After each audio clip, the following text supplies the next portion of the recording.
প্রেমে জগৎ বাসাইলা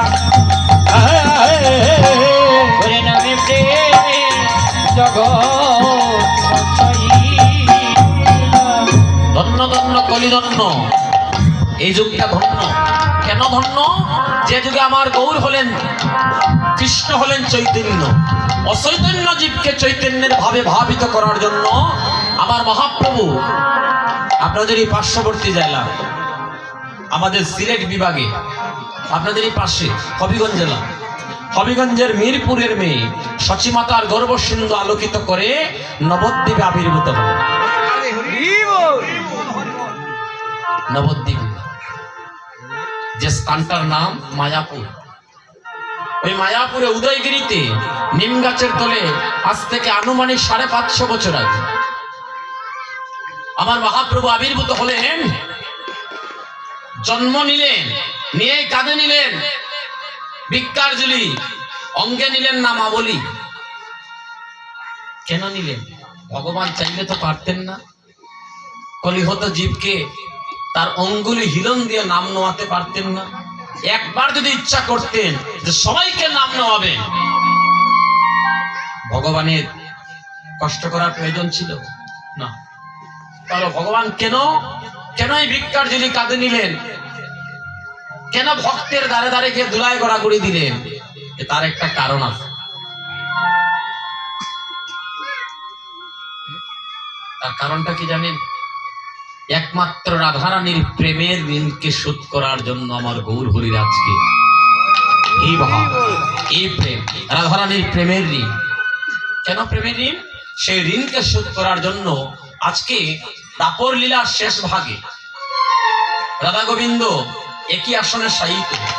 নিকুঞ্জ মিলনের পরে রাধারানী গোবিন্দের কুলে মাথা দিয়ে ঘুমিয়ে আছে। আমার কথাগুলো বোঝা যায়নি বাবা? ঠিক মতো বোঝা যায় তো? হঠাৎ করে রাধারানী স্বপ্নে দেখলেন গোবিন্দ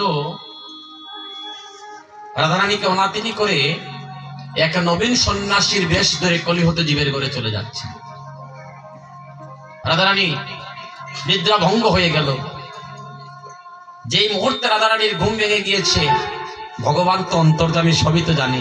যে স্বপ্ন রাধারানী দেখেছে, ঘুম থেকে উঠা মাত্র, হ্যাঁ, জাগো জাগো ও প্রাণনাথ, কি দেখিলাম ওকসা।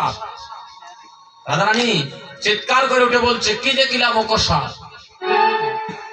এমন এক নবীন সন্ন্যাসীকে দর্শন করলাম।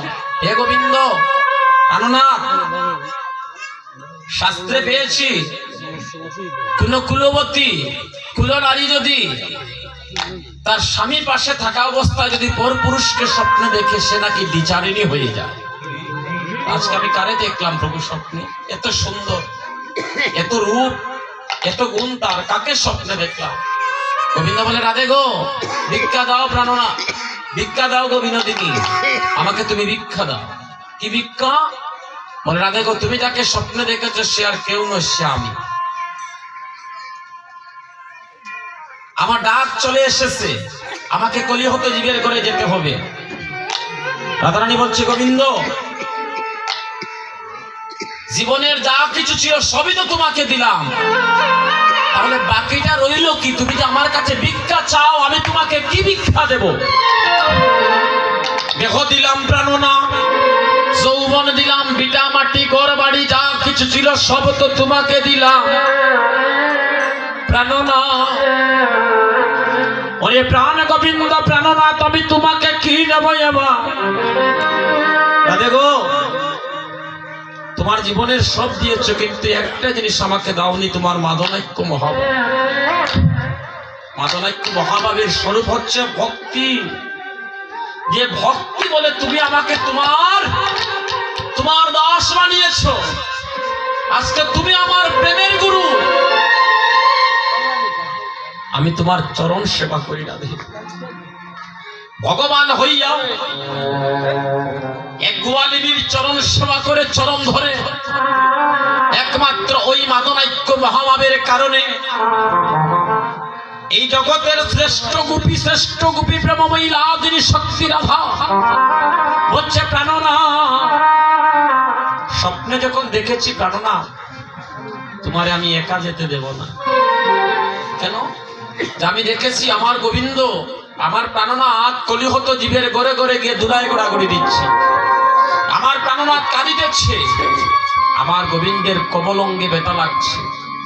ও গোবিন্দ, আমিও তোমার সঙ্গে যাব, তুমি থাকবে অন্তরে আর আমি থাকবো বাহিরে। দেখুন ভক্তিটা কিরকম, ভক্তের ভক্তি।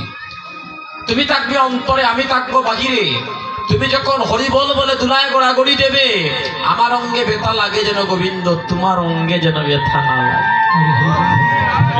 সবাই একবার হাত তুলে রাধে রাধে বলবেন। এই যে হাতটা তুললেন না, এই হাতটা তোলা মানে ভগবানের কাছে আত্মসমর্পণ করা। যে যতবার হাত তুলে ধ্বনি করবেন, ততবার ভগবানের চরণ সেবায় আপনার দেহটা লেগে যাবে। আর দেহ যদি গোবিন্দের সেবায় লেগে যায়, শেষের দিনে গোবিন্দ আপনাদেরকে কৃপা করে পার করে দিবে। মাদনাক্য মহাভাবটা হচ্ছে দুই, মাদনাক্য মহাভাব, তার মধ্যে তিনটা ভক্তি আছে। একটা হলো ভাব মাধুর্য, একটা হলো প্রেম মাধুর্য, আর একটা হচ্ছে স্বরূপ মাধুর্য। রাধারানী বলে দুইটা তুমি নিয়ে নাও, আর একটা আমারে দাও। ভাব মাধুর্য প্রেম মাধুর্য নিয়ে নাও, আর স্বরূপ মাধুর্য আমি নিয়ে, আমি গদাধর হয়ে স্বরূপ মাধুর্য নিয়ে আমি যাব কলিতে, আমি দেখবো তুমি কি করো। আর ভাব মাধুর্য প্রেম মাধুর্য নিয়ে তোমার সঙ্গে যুক্ত হয়ে আজকে আমিও তোমার সঙ্গে, আমিও তোমার সঙ্গে সেই প্রেম বিলাস আমিও মুক্ত হই। এই ভক্তিমতী মায়েরা, ভক্তি এত সহজ বিষয় নয়।